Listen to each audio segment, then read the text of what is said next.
cold, industrial silence permeated the Bloomsbury Medical Agency, where Adelaide Moore stood waiting.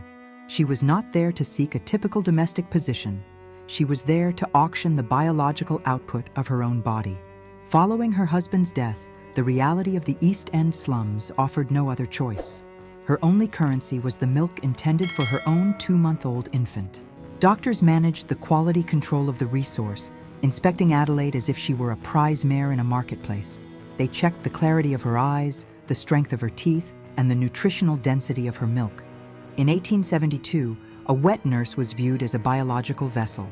Any sign of grief or nervous fluid was considered a potential poison to a noble heir's health. The contract presented to Adelaide was a masterpiece of legal and maternal extraction. To secure the wage, she was forced to send her son to a baby farmer in the city's outskirts. She managed the calculated sacrifice, knowing that infants separated from their mothers faced a mortality rate of nearly 90%. She was selling her son's life to pay for his coffin. Inside the Thorne mansion, Lady Isabella Thorne managed the social standards of motherhood. Victorian etiquette decreed that breastfeeding was a vulgar, animalistic task that would drain a lady's vitality and ruin her figure. Isabella saw the hiring of a wet nurse as a sign of status. She viewed Adelaide's milk as a commodity, no different than the silk for her gowns. The nursery floor was a world of hushed voices and heavy velvet. Adelaide took the Thorne infant into her arms, her own body aching with the physical pressure of the milk her son would never drink. She managed the transference of life, witnessing the wealthy child thrive on the very substance that her own baby was currently being denied in a distant, dirty room. Managing the biotic demands of the estate required Adelaide to adhere to a strict, forced diet. The Thorne physician ordered her to consume vast quantities of mutton and porter to thicken the milk. She had no autonomy over her physical self. Her caloric intake was monitored to optimize the growth of a child that would never know her name or her immense sacrifice. Adelaide existed in a state of sensory deprivation. She managed the isolation of the servant, forbidden from leaving the nursery or contacting her family. In the eyes of the elite, the wet nurse was a phantom. She was a necessary biological function, but a social embarrassment. She sat in a room of gold, providing the most intimate care while her heart was breaking. Isabella managed the performance of parentage, visiting the nursery for 10 minutes a day to admire her son's healthy progress. She did not ask about Adelaide's infant. To Isabella, the wage she paid was a form of generous charity that compensated for any emotional loss. She treated the extraction of Adelaide's milk as a simple market transaction of the era. The power dynamic was enforced through the constant threat of dismissal. If Adelaide's milk supply wavered, or if she displayed too much sorrow, she would be cast back into the gutter. She managed the vigilance of the body, suppressing her tears to protect the quality of the product. She was a prisoner of her own lactation, trapped in a cycle of silent, paid agony. Midday brought no respite from the physical requirements of the Thorne heir. Adelaide managed the choreography of suckling, ensuring the infant was satiated every 3 hours without fail. The physical exhaustion was compounded by the psychological weight of her role. Her body was a factory, converting the house's expensive food into life for a stranger's lineage. The nursery became a silent theater of Adelaide's endurance. She managed the physiology of suppression, hiding the hollow grief that threatened to unbalance her milk's chemistry. The physician warned her that a nurse's melancholy could cause the child to develop a weak constitution. Her humanity was viewed as a contaminant to the elite child's biological safety. Lady Isabella managed the organization of domestic appearance, keeping Adelaide hidden in the upper wings of the house. The wet nurse was a biological secret, a physical reminder that the lady of the house had outsourced her most fundamental maternal duty. Adelaide felt the crushing weight of the Thornes' prestige, which was built on the labor of women like her. Managing the protection of the heir involved Adelaide undergoing humiliating weekly physicals. The doctor checked her pulse and the texture of her skin to ensure the Thorne investment remained secure.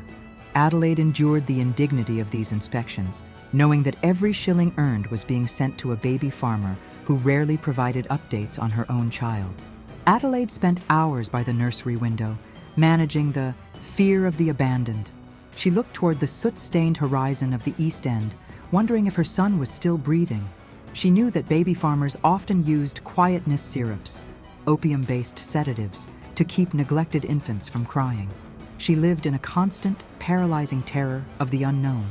Below the nursery, the kitchen staff whispered about Adelaide's lucky position. They saw only the meat on her plate and the fire in her room. They did not manage the mental toll of her existence. They did not understand that every drop of milk she gave was a theft from her own flesh. To the common servants, she was a pampered favorite, not a biological victim. The preparation for the evening's feeding was a task of surgical precision. Adelaide had to ensure the Thorn child was burped and swaddled in the finest lace. She managed the presentation of the infant, acting as the curator of a perfection she could never provide for her own family. Her maternal instincts were being hijacked for a child she could never truly love. Adelaide felt a growing, dark resentment toward the pink-cheeked baby in her arms. She managed the soul's conflict, fighting the instinct to blame the innocent child for the system that oppressed her. But nature was a cruel master. She found herself singing lullabies to the thorn air, her voice a ghost of the songs she should have been singing in the slums. Isabella managed the social season, attending balls and operas while Adelaide remained in the darkened nursery. Isabella felt no moral conflict. She believed she was providing Adelaide with a grand opportunity in a clean home. She viewed the commodification of Adelaide's breasts as a natural part of the social order, as inevitable as the rising of the Thames. As the sun set over the London rooftops, the shadows in the nursery grew long and cold. Adelaide managed the persistence of memory, tracing the features of her son in the flickering candlelight. She realized that the clock was ticking against her own family's survival. Every successful feeding in the Thorn house was a potential nail in the coffin of her own boy. Midnight in the Thorn mansion was a time of absolute, freezing isolation for Adelaide Moore. She managed the vigil of the darkness, waking instantly whenever the Thorn infant stirred. In the quiet hours, the luxury of the room felt like a physical assault. The silk wallpaper and thick carpets were the barriers that silenced the reality of her own dying family. Lady Isabella managed the restoration of the lady, sleeping in a separate, soundproofed wing. She believed that a mother's rest was essential for her social standing and beauty. She had purchased Adelaide's nights so that her own could remain undisturbed. The outsourcing of the physical labor of motherhood was the ultimate luxury of the Victorian aristocratic woman. In the early morning hours, a message arrived via the service entrance that shattered Adelaide's composure. She managed the panic of the soul as she read a note from the East End. Her son was failing, suffering from the wasting sickness caused by cow's milk and neglect. Adelaide's milk let down painfully, a biological scream for a child she could not reach. Managing the plea for mercy was a futile endeavor. Adelaide begged Isabella for a few hours to visit her dying infant. Isabella managed the biological security of the house, refusing the request immediately. She feared Adelaide would bring cholera or fever back into the nursery. To Isabella, her heir's safety outweighed the life of a pauper's unfortunate child. Adelaide returned to the nursery, managing the rage of the mute. She had to continue suckling the Thorn heir while her own son was likely taking his final breaths. The irony was a jagged blade in her heart. The Thorn infant was thriving, his fat limbs fueled by the milk that belonged to a boy in the slums. This was the fundamental trade of the Victorian era. Managing the mask of the employee required a superhuman strength. Adelaide moved through her duties with mechanical coldness. She bathed the infant in warm water and changed his silk swaddles. Inside, she was dying. She realized she was not a nurse. She was a wet nurse, a creature valued only for its fluids, stripped of every other human right or desire. The Thorn physician arrived for his morning inspection, managing the analysis of the product. He noted that Adelaide's milk seemed slightly thin and warned her that her emotional state was compromising the quality of the feed. He threatened her with dismissal if she did not improve her spirits. He viewed her body as a vat, entirely separate from her heart. Adelaide spent the long afternoon in a state of dissociative pain. She managed the geography of the prison, pacing the nursery floor while the Thorn child slept. She looked at the ivory rattles and the lace-trimmed cradle. She understood that the wealth of the Thorne family was built on the literal extraction of life from people like her. Her milk was a resource. Isabella visited for her 10-minute afternoon performance. She managed the aesthetics of motherhood, complaining that the infant's gown was slightly wrinkled. She ignored Adelaide's red-rimmed eyes and trembling hands. Isabella was insulated by her wealth, a woman who had never known the physical or emotional cost of the milk sustaining her own family line. As the second night of the crisis approached, Adelaide sat in the rocking chair, staring into the cold fireplace. She managed the acceptance of the silence. She knew her son was gone. The system had functioned perfectly. The Thorne heir was strong, and the surplus population had been reduced. The market for maternal milk had claimed its final, brutal interest. The third week of Adelaide's service brought a final, icy shift in the nursery atmosphere. Adelaide managed the automaton of grief, her heart now as cold as the marble in the grand hallway. She had received confirmation of her son's burial in a pauper's grave. She had no money to leave her position. She was now a permanent prisoner of the Thorne contract. Lady Isabella managed the logistics of the country estate, planning a trip to the Thorne's summer residence. She informed Adelaide that she would be expected to travel with them. Isabella viewed this as a benefit for the nurse. She did not manage the cruelty of distance, moving Adelaide even further from the streets where her son had lived and died. Managing the inventory of the fluids became Adelaide's only daily goal. She ate the mutton and drank the porter with a grim, professional focus. She realized that her milk was the only thing standing between her and the workhouse. She had become a mercenary of the breast. She viewed the Thorne infant with a distant coldness that Isabella praised as composure. Isabella managed the social narrative of the wet nurse, telling her friends that Adelaide was one of the devoted ones. She spoke of how Adelaide had settled in so well. Isabella had successfully rewritten a story of exploitation into a story of maternal loyalty. She ignored the financial coercion and the death of an infant that was the true foundation of the deal. The physician noted the stability of Adelaide's milk. He managed the optimization of the product, declaring the nurse was now in her peak productive phase. He did not care about the source of her newfound silence. To him, a wet nurse who did not complain was an efficient machine. He saw the death of her child as a simplification of her domestic duties. Adelaide spent the long, hot afternoons in the gardens of the country house. She managed the ghost of the East End, seeing her son's face in every shadow. She realized that her entire life was now a biological lie. She was playing the mother to a child she did not love, while her true love lay in a nameless pit. This was the Victorian ideal of the domestic sphere. Managing the financial ledger of survival involved Adelaide hoarding every penny of her wages. She planned to leave the Thorne service the moment the infant was weaned. She knew that wet nurses were often discarded once their milk dried up. They were viewed as fallen once their biological utility ended. Adelaide was determined to find another way out. Isabella managed the gradual weaning process as the heir reached 7 months. She began introducing paps and mashes. She did not consult Adelaide. She managed the expiration of the resource with the same coldness she had used at the hiring. Adelaide's breasts began to ache as the demand decreased. The pain was a physical reminder of her impending exit. The Thorne heir was now a robust, healthy child.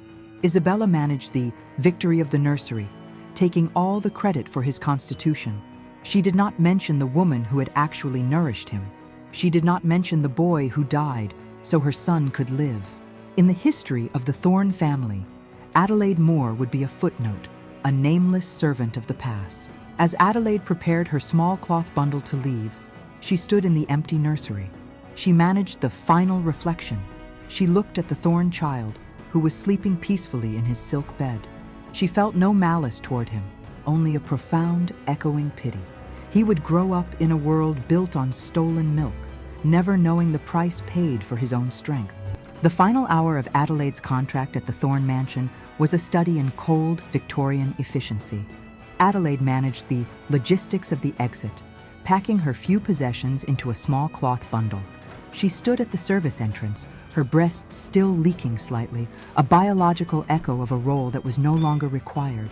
She was a vessel that had been drained. Lady Isabella managed the settlement of the account, handing Adelaide an envelope containing her final wages. There was no bonus for the death of Adelaide's son. There was no thank you for the months of sleepless labor. Isabella managed the social erasure, looking past Adelaide as if she were a piece of furniture being moved out for a newer, better model. Adelaide walked out of the mansion and back into the soot-stained streets of London.